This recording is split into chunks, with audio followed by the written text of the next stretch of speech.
똥 밟았다. 방송 용어가 안 맞아요. 약간 이게 살리면 안 돼.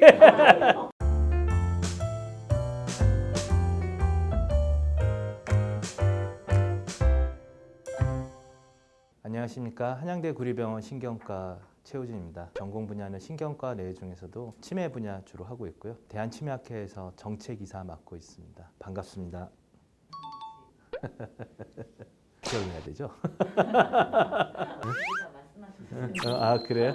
실은 제가 시작할 때 2008년도 9년도만 해도 치매 분야가 이렇게 크진 않았거든요. 그래서 후배들이 이제 아니 어떻게 그렇게 이렇게 활발하게 퍼지는 분야를 택했어요 하는데 사실은 우연적인 요소가 많았던 것 같아요. 2007년도에 여주 지역의 공중보건의로 부임을 하고 마침 그때 이제 치매 조기 검진 사업 시범 사업이 시작이 됐거든요. 그래서 그 시범 사업 만들어가는 작업에 지역 전문가로 참가하면서 처음에 이제 치매 환자들 진료를 보기 시작했던 것 같습니다. 예, 그리고 그 경험을 3년간 쌓다 보니까 이제 대학병을 돌아와서도 치매를 전문으로 하게 된 것 같습니다. 이 분야를 해야지, 뭐 이 분야가 내가 꿈이었어 이런 것보다는 주어진 상황에 맞춰서 열심히 하다 보니까 그렇게 된 거고요. 여기까지 이제 오피셜이고. 이거 살려도 되는 거죠? 이게 살리면 안 돼. 한양대 선배님들이 좀 학회활동 활발한 분야 중에서 이제 고르다 보니까 제일 널널해 보이는 거. 제가 뭐 등급이 있는 것도 아니고 방송 용어가 안 맞아요. 약간 똥 밟았다.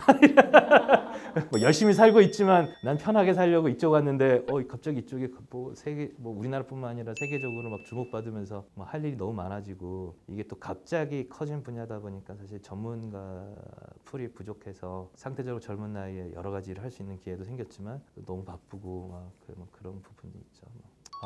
그래요. 치매 전문가라고 했을 때 그걸 어떻게 표현할까 사전 질문 주셨을 때 굉장히 고민을 많이 했는데 마지막 그 노년기 분들의 도움이 최근에 이제 코로나 사태에 관해서도 백신을 맞아야 되냐 말아야 되냐 또 어떤 결정권자적인 역할을 의사들이 많이 하는데 근데 이제 치매 분야는 사실은 어떻게 보면 치료의 한계가 있어서 치매 환자분들과 가족분들과 그리고 의료진이 같이 관리하고 또 치매까지는 아니더라도 경도인지 장애라든지 성공적인 그 인지기능 유지를 위해서 많은 조언을 해주는 입장에서 인생의 마지막 시기 노년기에 도움이 역할을 하고 있지 않나 이렇게 생각을 합니다.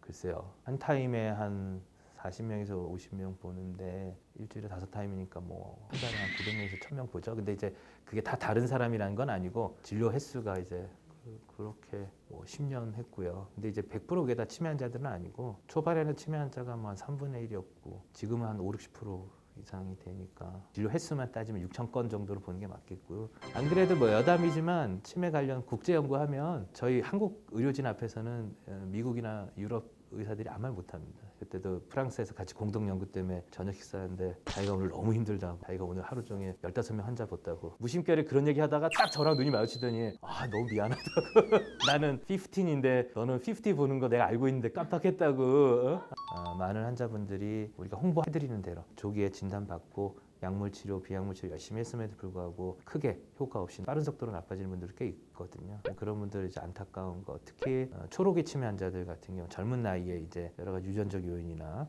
뇌 병변 때문에 10대 후반, 50대 이렇게 오시는 분들은 좀 진행이 일반적으로 빠릅니다. 다 그런 건 아니지만 사회 활동 해야 될 나이인데 이제 급격히 무너지는 거 보면 저도 마음이 안 좋고 또 가족들도 좀 안 좋은 부분이 있고요. 반면에 굉장히 뭐 치료 잘 받고 제한적인 약물 치료에도 반응이 좋아서 8년, 10년 처음에는 되게 치매를 진단받고 본인도 우울하고 가족분들도 걱정이 많았는데 8년, 10년 뭐 이렇게 조금씩 나빠지지만 잘 유지되는 분들도 있어서 그런 분들 보면 이제 보람 느끼는 그런 치료적인 면에서는 그렇고 처음에 저도 이제 막연하게 생각했던 치매 환자분들과 가족분들의 모습에 대해서 굉장히 많이 반성을 했거든요. 저희가 국립현대미술관하고 프로그램을 하면서 국립현대미술관의 주요 작품들을 감상하고 1시간 정도는 환자분들이 직접 작품 체험 활동을 하고 작품을 만들어가는 시간으로 이제 구성을 했었는데